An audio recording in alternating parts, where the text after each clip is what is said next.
and welcome back to our channel. Ayaw mo kalimot o pag-subscribe o pag-click sa notification bell below para sa new updates sa atong YouTube channel na Radyo Drama Bisaya. And daghang salamat sa inyong pagpadayong pagsuporta o pagpaminaw sa atong Radyo Drama Bisaya. Just chill and relax and enjoy the show. Hinuwaman nga pangandoy. Nawa si Hazel nang? Ay, bot lagi bot, oy. Wa na magid siya mo balik dito sa bahay, gikang miadto sa ilang Karen. Hala? Wa ka tug-ani ni Karen si Hazel nga. Si Senyor Emilio mo nagpatay sa mga ginikanan ni Milan? Unsa? Naibaw di ay si Karen? Ambot lang ka nang eh. Pero, niabay sa bay asyenda nagtrabaho ang inahan ni Karen. Unya sa opag yun ang iyang amahan. Tingaligi pa konsensya ni Karen si Hazel nang. Akong adtoon si Milan. Nang, atong adtuon si Dong Milan. Mutabang ko pangitan ni Hazel. Amo tong gamiton ang jeep. Oh, sige, mas maayo pa. Dali butoy, tabangi kog pangita ni Milan.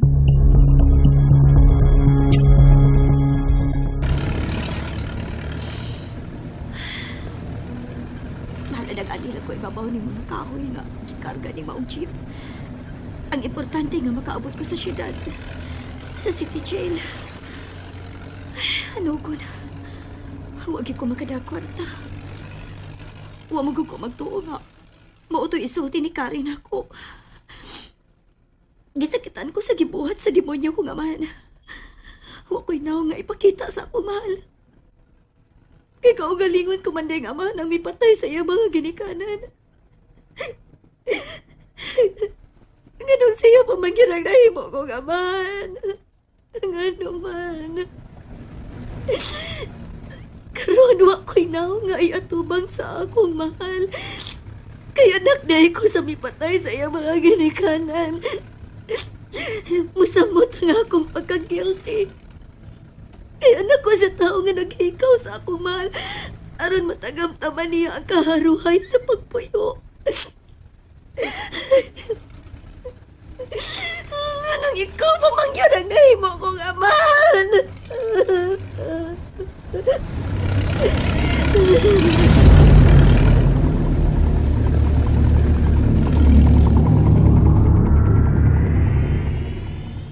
Nay, imo na nakita na nga ako, mahal. Na, wala gidong, oy. Asam din ako pangita nga ako, mahal. Wasad siya sa kumbinto. Dong, naamay jeep. Ato tong gamiton sa pagmangitan ni Hazel. Asam na ito pangita nga ako, mahal. Nay. Nak, suwala kuno pangutana si Karen. Kung wa ba siya nasulti nga to ni Hazel, bahin sa kamatayon sa imong mga ginikanan. Oh, ha? Kay nahibaw dis Karen eh. Ambot ng kag nahibaw ba si Karen? Pero, nahibaw ang iyang mga ginikanan. Basin si Senyor mismo mo mitugan niya. Tada, nay. Doon na dos Karen. Kuha na ko ang jeep dong ha. Aron kung magkinaunsa, mudaritso na nata sa pagpangitan ni Hazel.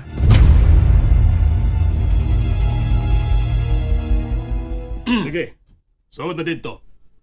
Kalitse ba yun eh? Ay, nagugitok mo? Sige na. Ayaw na laging reklamo, di ha? Musod, bitaw ko.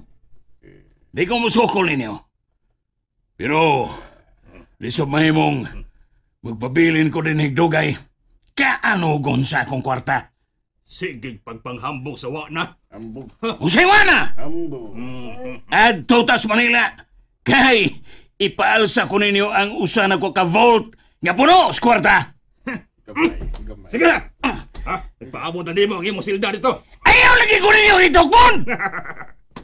Ikaw! Kamu! Timanaan ko ng inyong mga dagway! Nganong mibalik pang Kamilan? Nag-uban di ay mo ng ilang? Hasta po to, Karen. Unsa pa may tuyo ninyo nako? Karen, unsay gisulti mo nga dito sa kumahan? Kaya unsa may akong gisulti? Hawa. Kaya ako dayong gibalibaran ang iyang hangyo. Unsay mo gisulti sa kumahan? Nak, kalma lang. Tugan lang, Karen. Hangtod pag yung ka ni Butoy? Musaw-saw pag yung ka ni Butanga? Wa ba kay labot nila? Dakong labot si Noy Butoy. Kay siya'y nagtipig sa kamaturan. Pero tubagaw na ang akong pangutana, Karen. Unsay imong gisulti ngadto sa akong mahal. Nga gikasakit niyag maayo. Ako rin siyang gibalibaran. Nga dili ko gustong mahimong maid of honor. Kay tablara nga nagsaulog ko. Gi-celebrate na ako ang akong kamatayon. Unsay gisulti mo sa akong mahal? Dong, Milan, Dili daling malusdo ang akong mahal. Kung wa pa siya sa kitig maayo. Dong. Karen, nahibaw kog unsa kasakit sad sa imong bahin. Nga ang tao nga imong gihigugma, mapanag-iya sa lain. ako siyang gitug-anan. Kung giun sa pagpatay ni Senyor Emilio ang imong mga ginikanan, Milan. Pariha sa iyang pagpatay sa akong gugma alang kanimo, Milan.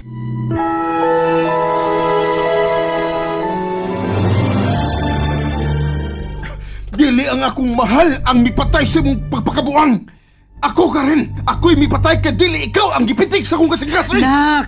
Nak, ayaw pagpinutong. Siya nakaingon ay. Nanuwa na nato makita ang akong mahal ron. Kalma lang dong. Gamito nato ang jeep sa pagpangita ni Dahisil. Unsa gani mahitabo sa akong mahal. Ikaw akong paninglan, Karen. Waday ko'y katungod nga mo gamit sa akong katungod? Nga mo paggawa sa akong kahiubos? Aron dili ni maghuot ilawom sa akong dughan? Nga mahimong makaingon sa hinanali kong kamatayon? Gusto na mo. Unfair nang ilang. Way mo sabot sa akong gibati. Gisabot man ka, Karen. O galing lang. May laing kasing-kasing ang gipangindahay sa kasing-kasing ni Milan. Karen, unsa gani mahitabo sa akong mahal. Patubagon tagid ka. Tananoy Butoy.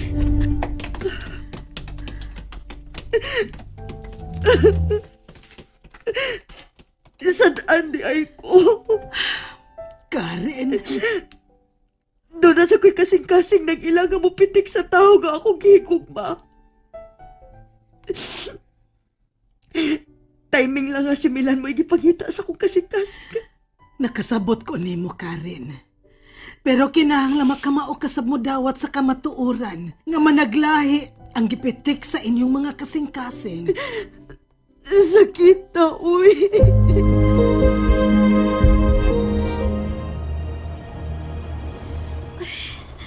Nangiram ako gipakanaog sa truck. No entry na kuno sila. Ay, asa maka ang city jail?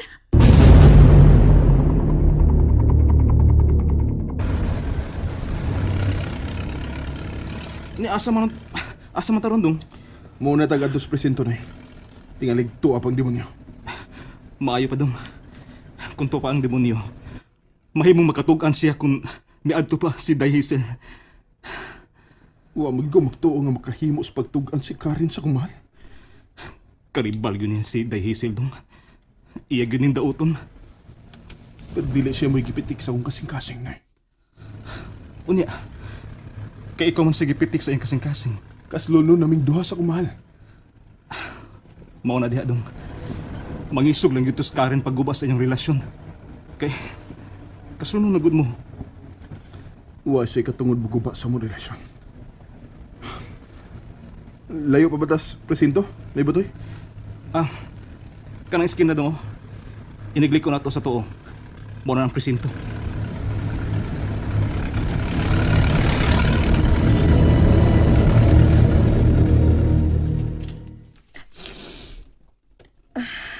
Saman. Okay ka na.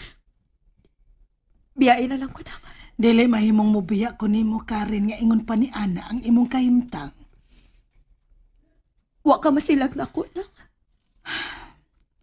Makamausad kong muilag utang kabubuton, Karen. Gawas pa. Gisabot ko usab ang imong pagpanalipod. Ang dili makatilaw bunog si Milan gikan ni itong salbahis nga Senyor Emilio. Nasayo lagi ko sa pagtuo sa gipasalig ni Senyor Emilio na ako na. Mao tong mituyog ko pag-uban niya sa kumbinto. Ayan na lagtog hinumdumi, Karen. Tao man sad good ka. Busa, daling napatuo sa haylo sa usak ka demonyo. Nang Nakasabot ko nimo. Nagpaulipon ka lang sa imong pagbati. nga nung ako kapugi ang akong gipati. Taho ka lang lagi, Karen. Unsa man, okay ka na.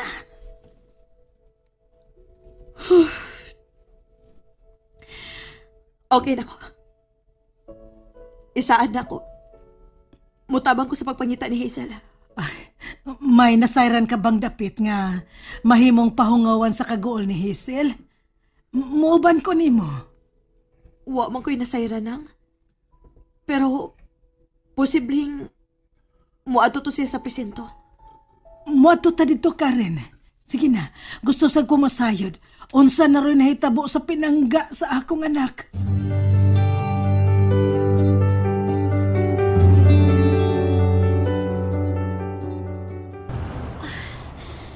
Higipati ko na ang kagutom. Ingon man kakapoy. Bahala na. Akong iprinda nga akong class ring. Importante gid unta kayo na ako akong class ring kay maura gid ni ang bugtong nga dumanan sa akong pagkahuman. Pero ako ning gikinahanglan. Gibati ko na ang kagutom. Ingon man ang sobrang kakapoy.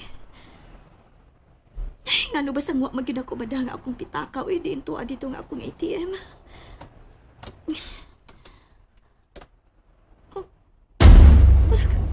Wala kong malipong. Lord, ayaw na karon. Tamangi ko.